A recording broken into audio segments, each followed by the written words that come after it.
नमस्कार दोस्तों, इनकलाब जिंदाबाद। और मेरे भाइयों, आज आप सभी को पता होगा कि आज है हमारे नरेश भाई साहब का बर्थडे, यानी जन्मदिन आज है 16 अगस्त का।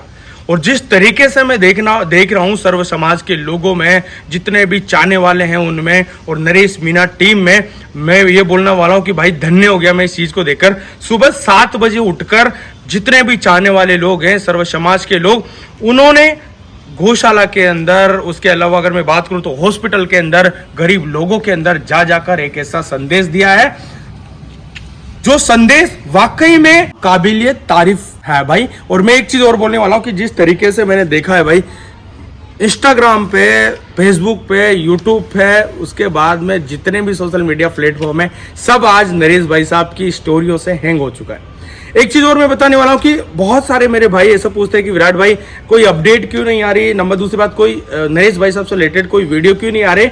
और बहुत सारे ऐसे क्वेश्चंस भी हैं, काफी लोगों के फोन भी आए मेरे पास, काफी लोगों के मैसेज भी आए हैं, उसके अलावा वीडियो में भी कॉमेंट्स भी आए। तो मैं उन सभी को मैं ये बोलना वाला हूँ कि जिस तरीके से हम देख रहे हैं हमारे नरेश भाई साहब के साथ में जो अन्याय किया जा रहा है सरकार के द्वारा, नरेश भाई साहब के ऊपर सर्व समाज के जो नेता हैं, किसान कौम का जो नेता है, सभी जातियों की बात करते हैं, सभी कौमों की बात करते हैं मेरे भाइयों, उनके ऊपर जो सरकार का जो अन्याय और जिस तरीके से हम देख रहे हैं, एक अत्याचार देख रहे हैं जिस तरीके से नरेश भाई साहब के ऊपर हो रहा है भाइयों, हम लोग कब तक सहन करेंगे। अभी मैं इसलिए वीडियो नहीं डाल रहा, इसलिए कोई अपडेट इसलिए नहीं दे रहा क्योंकि मुझे भी इस चीज को लेकर बुरा लग रहा है। जिस तरीके से सेकंड टाइम में नरेश भाई साहब अभी जेल के अंदर गए थे, जो झालावाड़ के पीपलोद गांव के अंदर, मैं वहां पे जाकर मैंने पर्सनली कवरेज की थी कि जिस तरीके से वहां पे गरीब बच्चों के साथ में, गरीब लोगों के जो जितने भी बच्चे थे उनके साथ में जो अन्याय हुआ था, उनकी जो मौत हुई थी स्कूल के ढहने की वजह से,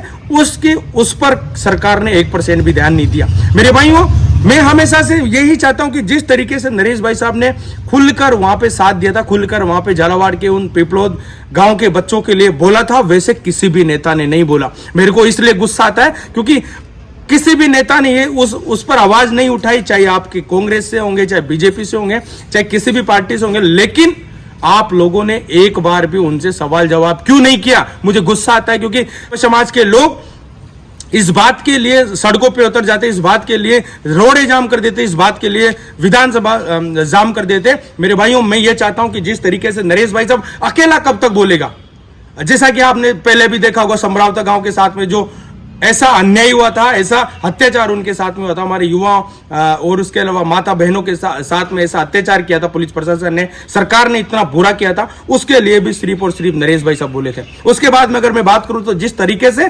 झालावाड़ के अंदर जो पीपलोद गांव है, पीपलोद गांव के अंदर स्कूल के ढहने की वजह से सिर्फ और सिर्फ उसका विरोध नरेश मीना जी ने किया था, उसके अलावा ना कोई किसी कांग्रेसी ने किया, ना किसी बीजेपी ने किया। लेकिन आप सभी लोगों को मैं इसलिए बोल रहा हूं क्योंकि जो लोग तलवे चाटते हैं कांग्रेस के, बीजेपी के, उन सभी लोगों को मैं ये बोल रहा हूं कि जैसे ही आपके साथ में कोई प्रॉब्लम्स आती है, जैसे आपके साथ में कोई परेशानी आती है, आप सभी उठ के नरेश मीना जी के साथ में या फिर कोई ऐसे नेता के साथ में, सचिन पायलट के साथ में या हनुमान बेनीवाल के पास में चले जाते हो। लेकिन जैसे आपको वोट देने का टाइम आता है, कभी सपोर्ट करने का टाइम आता है, तो आप उन्हीं नेताओं के तलवे चाटने के लिए चले जाते हो।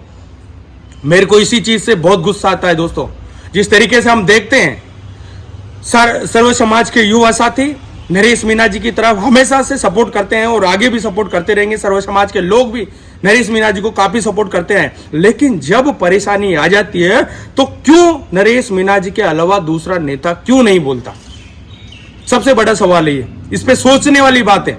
जैसे आप सभी को पता होगा, अगर कोई भी कांग्रेस या बीजेपी के जैसा अगर ऐसा चोर नेता अगर होता, तो जिस तरीके से मैं आपको बता रहा हूं, जैसे अगर वो 8 महीने जेल में रह लेता ना, तो उसके बाद में वो बाहर निकलता तो लोमड़ी बन के वो जीता। जिस तरीके से एक चालाक लोमड़ी होती है, चुपचाप, जब उसको लगता है कि नहीं अब डर का माहौल है, चुपचाप बैठा रहता।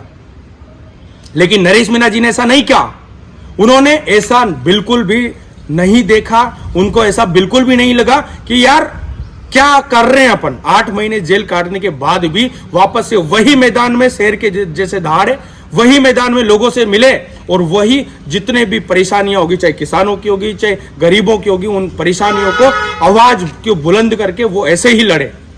मेरे दोस्तों, क्या वहां पे और नेताओं का हक नहीं था? जिस तरीके से मदन दिलावर जी को मैं बोलना चाह रहा हूं, हमारे एजुकेशन मिनिस्टर है, मैंने 10 स्कूलों कवरेज किए और 10 स्कूलों की कंडीशन मैंने दिखाई है। कोई गरीब का बच्चा भी उन स्कूलों में नहीं पढ़ने के लिए जाए अगर उनकी मजबूरी ना हो तो। मेरे भाइयों, उनकी बिल्डिंग इस तरीके से जर्जर हो रही है, उनके रूम इस तरीके से जर्जर हो रहे हैं, कंडीशन ऐसी बुरी हालत है कि कोई गरीब भी अपने बच्चों को वहां पे पढ़ने के लिए नहीं भेजेगा। लेकिन हर एक इंसान की एक मजबूरी होती है, किसी गरीब इंसान की, किसी किसान के बच्चे की, किसी किसान परिवार की एक मजबूरी होती है, इस वजह से वो अपने बच्चों को भेजता है। लेकिन उस चीज के लिए हमारे मदन दिलावर जी ने कुछ बात नहीं बोली। जिस तरीके से आपने देखा होगा वीडियो के अंदर, मैं झालावाड़ पिपलोद के अंदर उसी टाइम पे पहुंच गया था और जैसे वहां का जो कलेक्टर है, कलेक्टर वहां पे थोड़ी टाइम बाद में वहां पे चला गया था। जैसे स्कूल वहां से ढही तो उसके बाद में पूरी स्कूल को जेसीबी से ढाया जा रहा था, क्योंकि जो एविडेंस थे उस एविडेंस को खत्म किया जा रहा था कि यार कब कितनी पुरानी स्कूल है, कैसी कंडीशन है, वो चीजें ऊपर से इंक्वायरी में ना आए। तो उस में एक चीज वो ऐसे बात कर रहे थे कि मैंने 10-10 लाख रुपए दे दिए पर बच्चे को। ऐसे जो कलेक्टर साहब था वहां पर वो बोल रहा था कि मैंने मेरे पास से जितने भी पैसे थे 10-10 लाख रुपए दे दिए, मेरे पास जितने थे उतने दे दिए मैंने। ऊपर से राजस्थान गवर्नमेंट क्या करेगी क्या नहीं करेगी वो जो भी अगर इंफॉर्मेशन होगी तो अपडेट करूंगा, ऐसे कलेक्टर साहब ने बोला था। लेकिन जब वो कलेक्टर वाले फंड से जो 10-10 लाख रुपए प्रत्येक बच्चे को दिए गए थे, क्या मदन दिलावर जी का इतना सा हक नहीं था कि वो अपने जो एजुकेशन मिनिस्टर होने के फंड में से भी बच्चों को, जिस तरीके से नरेश मीना जी की जो मांगे थी कि 1-1 करोड़ प्रत्येक बच्चे को, जो मृतक बच्चे थे जो जिनकी मौत हो चुकी थी, उन बच्चों को, परिवारों को 1-1 करोड़ की सहायता प्रदान की जाए।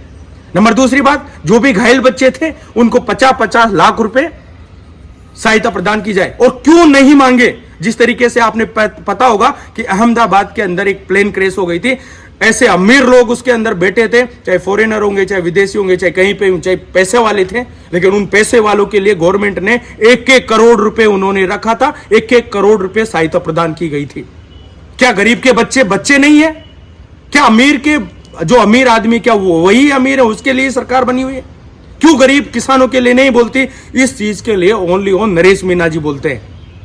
और मेरे को गुस्सा तब आता है जब हमारे भाई के साथ में, जिस तरीके से भाई साहब के साथ में दुनिया हमेशा से उनके साथ लगी रहती है, लेकिन फिर भी ऐसे अपवाद आते हैं, बोलते हैं कि नहीं हमको इस नाम से भड़काया, हमको ऐसे किया, ऐसे वैसे किया। नरेश मीना जी ने गुर्जर समाज के लिए ऐसे बोल दिया, ऐसा नहीं बोला उन्होंने। जिस तरीके से मैंने पहले भी एक्सप्लेन कर दिया था हर एक चीज को, उन्होंने उन लोगों के लिए किया था जो प्रहलाद गुंजल साहब को, जिन्होंने वोट नहीं दिया था, क्योंकि वो बात सच है। अगर मेरा भाई अगर कल को मेरे साथ खड़ा नहीं होगा और मेरे किसी दुश्मन के साथ में खड़ा होगा तो मैं भी ऐसे ही बोलूंगा मेरे भाइयों, और आप भी ऐसे ही बोलोगे, मुझे पता है। तो कब तक नरेश भाई साहब लड़ते रहेंगे और कब तक जेलों में जाते रहेंगे? हम सबको लड़ने की जरूरत है, हम सबको बाहर आने की जरूरत है, सड़कों पे आने की जरूरत है। अगर कल को नरेश भाई साहब को नहीं छोड़ते तो विधानसभा घेराव के लिए जिस तरीके से सर्व समाज के लोग इकट्ठे हो रहे हैं, उस तरीके से आपको भी प्लानिंग बनाना चाहिए। और जैसे ही नरेश भाई साहब, मैं एक बात और बोलना चाहूंगा, जिस तरीके से नरेश भाई साहब झालावाड़ के अंदर पहुंचे थे अभी जेल के अंदर, उसके बाद में कुछ समाज के लोग और हमारे मीणा समाज में भी कुछ लोग जो चुपचाप बैठ गए, सारा मतलब ऐसा कि कुछ हुआ ही नहीं। लेकिन मेरे भाइयों, मैं आपको बता देता हूं, आप इंतजार मत करो इन सरकारों का कि कब हमारे नरेश भाई साहब को छोड़ेंगे, कितने दिन और लगेंगे। जिस तरीके से आपने देखा होगा, पहले भी 8 महीने लगा दिए थे, अभी भी ऐसे ही तारीखों पे तारीख दिए जा रही है। और जितने भी जो उनके पैसे और कोर्ट के अंदर जो जमानत के दिन आते हैं या फिर जो भी उनकी सुनवाई होती है, उनको खारिज कर दिया जाता है। और डेट पे डेट देकर मेरे को ऐसा लग रहा है कि इस टाइम ड्यूरेशन को आगे बढ़ाया जाएगा। हम सब लोगों को एक होने की जरूरत है। अगर नहीं होते हैं तो एक किसान लोगों के साथ में बोलने वाले, गरीब लोगों के साथ में बोलने वाले, सर्व समाज के लिए बोलने वाले एक नेता है, उनको दबाने की कोशिश की जाएगी सरकार के द्वारा। समाज के कुछ ऐसा नेता भी है जो उनको आगे बढ़ने से उनकी टांग खिंचाई करते हुए नजर आते हैं। मेरे भाइयों, मैं इतना ही बोलूंगा। आज भाई साहब का बर्थडे है, आप सभी को ज्यादा से ज्यादा सोशल मीडिया के माध्यम से ग्राउंड में उतर कर गरीबों के लिए और जो भी आपसे बनता है, आप सभी नरेश भाई साहब के इस जन्मदिन के उपलक्ष्य में ज़्यादा से ज़्यादा लोगों की सेवा करना, सोशल मीडिया के माध्यम से ज़्यादा ट्वीट मतलब लोगों के अच्छे अच्छे वीडियोस बनाकर आप शेयर करना। नंबर 3 बात, आप सभी को भी आज के दिन ये सब हम सबको मिलकर ये निर्णय लेने की जरूरत है कि आगे की स्टेप क्या होगी, आगे की स्ट्रेटेजी क्या होगी, आगे की रणनीति क्या होगी नरेश भाई साहब को छुड़ाने की।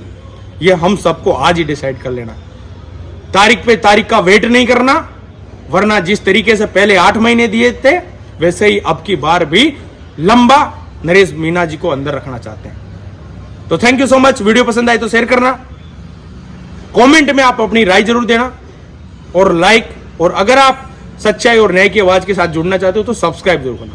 Thank you so much.